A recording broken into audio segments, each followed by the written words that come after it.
In this video, I'll show you how to change the beginning balance in QuickBooks Online using the new interface, but with one important caution. The beginning balance is usually tied to an opening balance equity entry or an early transaction, so changing it can affect past reports and reconciliations. Start by clicking the gear icon, then open Chart of Accounts and find the bank, credit card, or asset account you're fixing. On the right, choose View Register to see the running list of transactions. Look for the earliest line that set the account's starting amount, often labeled as an opening balance entry.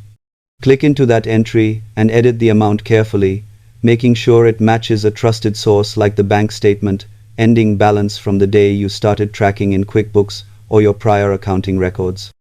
Save the change and recheck your balance sheet and reconciliation status, because if that period was previously reconciled, QuickBooks may flag differences that need attention.